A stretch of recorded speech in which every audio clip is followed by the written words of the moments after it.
हरिओम जी, video को यहीं रोक के डिस्क्लेमर अच्छे से पढ़ लीजिए। हर एक समाज में ऐसे लोग होते हैं जो किन्हीं महापुरुषों का अच्छा प्रयोग करते हैं धर्म बढ़ाने के लिए, और एक समाज ऐसा भी होता है जो उनके नाम पर महज और महज अपनी सत्ता ही बढ़ाना चाहता है।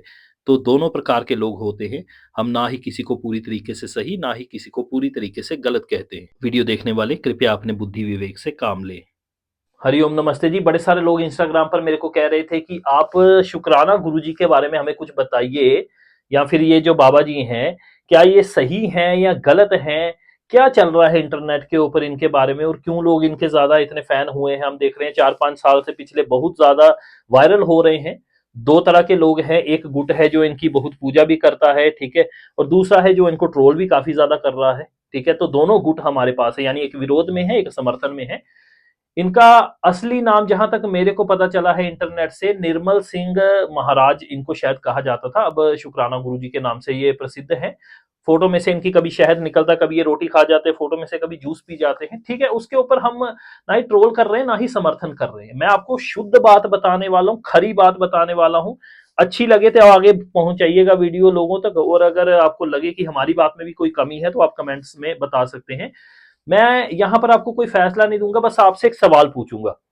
एक सवाल पूछूंगा, आपको आपका जवाब मिल जाएगा। मैं पहले उससे बता देना चाहता हूं, उससे पहले थोड़ा सा मैं आपको बता दूं। ये हफ्ता डेढ़ हफ्ता पहले या 2 हफ्ते पहले हमारे यहाँ भी इनकी बहुत बड़ी झांकी निकली है। उसके ऊपर रथ के ऊपर इनकी फोटो थी, और काफी ज्यादा लोग जो है इनके पीछे पीछे चल रहे थे। और वही शुक्राना गुरुजी, धन धन गुरुजी, जो भी अपने जयकारे आदि लगाते हैं वो लगा रहे थे, जिससे हमें कोई परेशानी नहीं। अगर कोई किसी का गुरु है तो हमें उससे कोई परेशानी नहीं। परेशानी हमें थोड़ी सी तब शुरू होती है जब ये शहद वर्षा आदि होनी शुरू हो जाती। उसके ऊपर थोड़ी सी मैं आपको बात बताऊंगा, सारी चीजें आपकी क्लियर हो जाएंगी। तो मेरा सवाल आपसे यह है कि आपने देखा गुरु गोविंद सिंह जी आए, आपने देखा गुरु नानक जी आए, विवेकानंद जी आए, ठीक है? और बहुत ओशो आए, बहुत लोग आए, ठीक है? इनसे भी महान लोग भी आए। लेकिन मैं आपसे ये बात पूछूंगा कि क्या आप बता सकते हैं कि इतने युग पुरुष आने के बाद, और आज भी प्रेमानंद आदि संतों के होने के बाद भी, क्यों भारत हमेशा अंधविश्वास में जकड़ा ही रहा? ठीक है? क्या आप मेरे को इस चीज का उत्तर दे सकते हैं? जबकि इसी धरती पर श्री राम श्री कृष्ण आए, गुरु नानक जी आए, जिनका कितना बड़ा ऊंचा कद है उनका। कभी हम बात भी करते हैं तो लगता है कि हमारी जुबान भी बहुत छोटी है ऐसे लोगों का नाम लेने के लिए, ठीक है? ऐसे महापुरुषों का नाम लेने के लिए। लेकिन फिर भी भारत में अनपढ़ता, ठीक है, मैं नहीं कह रहा कि एकेडमिक स्तर पे, मैं अध्यात्म के स्तर पे कह रहा हूं, अनपढ़ता हमेशा बरकरार रही। आप बता सकते हैं क्यों? क्यों ये गुटबाजियां बंद नहीं हुई? गुरु नानक जी से लेके गुरु गोविंद सिंह जी तक सबने अपना एड़ी चोटी का पूरा जोर लगाया, इतने संघर्ष किए, इतने बलिदान दिए कि किसी प्रकार से हम इस भेदभाव को मिटा सके, ऊंच नीच के। मैं एक आपको एग्जांपल दे रहा हूं, वापस अपने टॉपिक पर अभी मैं आऊंगा। फिर भी अगर आप देखेंगे तो जिन्होंने अपना पूरा जीवन दे दिया, अपने कुर्बान कर दिया अपने परिवार को, इतनी ज्यादा उन्होंने कष्ट सहे धर्म प्रचार के लिए, और इस जाति भेद ऊंच नीच को बताया, ठीक है? उन्हीं के आज आने वाली जो पीढ़ियां हैं, मैं एक बार वीडियो देख रहा था फेसबुक पे, ऐसी वीडियोस आती हैं, बताया जा रहा है एक ही गांव में 4-4 5-5 अलग अलग गुरुद्वारे होते हैं, जिनमें अलग अलग सेक्ट जाते हैं, सरदारों में भी, ठीक है, या सिखों में भी। तो बताइए क्यों वहां पर जो गुरु गोविंद सिंह जी से लेके गुरु नानक जी तक की शिक्षा है, वो भी क्यों समाज में नहीं आ पाई? उसके पीछे का एक कारण है। कारण ये है कि हमने उनकी शिक्षाओं को कर दिया ना भाई ना, ठीक है? और उनके नाम पर अपनी भिन्न प्रकार के पंथ चला लिए, सेक्ट्स चला लिए, बहुत कुछ चला लिया हमने। लेकिन शिक्षा वो जो है ना, वो हमने नहीं अपनाई, क्योंकि बेईमान हम लोग हैं। और जब हम लोग बेईमान है ना, तो अपनी बेईमानी को किसी महापुरुष या युग पुरुष के ऊपर मत थोपिए। यही हमेशा से मनुष्य की लालसा रही है, उसके मुंह से लार टपकती है जब भी वो देखता है कहीं भी उसके फायदे का सौदा हो सकता है।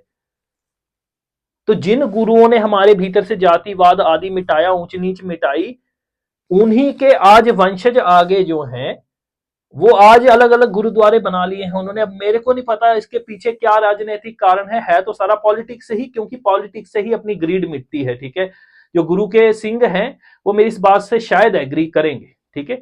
अब बात आती है गुरु ये जो है शुक्राना गुरु जी के ऊपर। हाँ, मैं ये बिल्कुल मानता हूं कि किसी समय पर ये संत रहे होंगे, इनके विचार अच्छे होंगे, भावनाएं अच्छी होंगी और इन्होंने अच्छे संदेश दिए होंगे। इन्होंने लोगों को ज्ञान के लिए कहा होगा, शिव की भक्ति के लिए कहा होगा, उस परमात्मा से जुड़ने के लिए कहा होगा। परंतु क्या आज हमारे पास इनकी कोई भी शिक्षा पहुंच रही है वीडियो के माध्यम से? एक भी नहीं पहुंच रही कि इन्होंने संसार को संदेश क्या दिया था। हमारे पास जो पहुंच रहा है वो है फोटो में से शहद निकलना, तितलियां हैं और पता नहीं क्या क्या हमारे पास की फ्रूटी पी गए आदि आदि। परंतु वो ज्ञान कहां है जो इन्होंने हमें दिया था? वो सदज्ञान से हमारा कल्याण होगा या फिर फोटो में से शहद निकल आएगा उससे हमारा कल्याण होगा?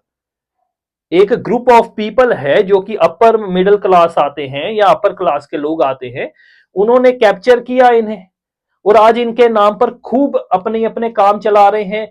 समाज में इससे उनका ओहदा बढ़ रहा है कि देखिए भाई, इन्होंने तो घर पे स्वरूप बिठाया हुआ है, स्थान बिठाया हुआ है, तो उनकी राजनीति चमक रही है। समाज में उनको जो पैसा पावर आदि मिलनी है वो सब कुछ मिल रहा है और इनके नाम पर वही सब कुछ हो रहा है जो बाकी अन्य महापुरुषों के नाम पे हुआ है। तो आप ऐसा ना कहिए कि ये कोई अलग है सबसे।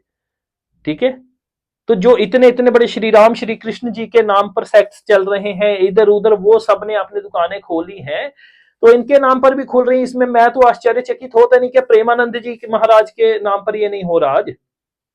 मेरे पास मेरे टैबलेट में वीडियो पड़ी हुई है, मैं यहां पे लगा नहीं सकता क्योंकि शायद कॉपीराइट ना आ जाए।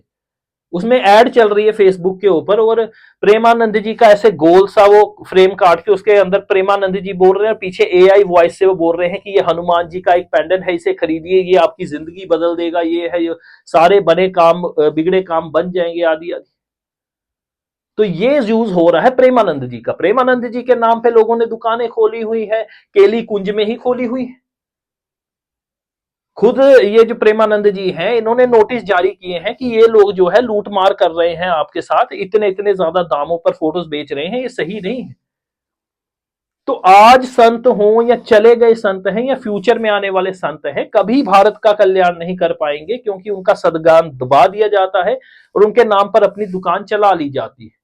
अब मैं सबको भी नहीं कह रहा हूं, इवन कि इनके ही जो एक मंदिर है, बड़ा मंदिर है शायद, पता नहीं क्या नाम है, वहां पर एक इनके कोई हेड होंगे शायद, उन्होंने ही वीडियो जारी करके कहा था कि ये सब कुछ जो भी कर रहे हैं झूठ है, फ्रॉड है।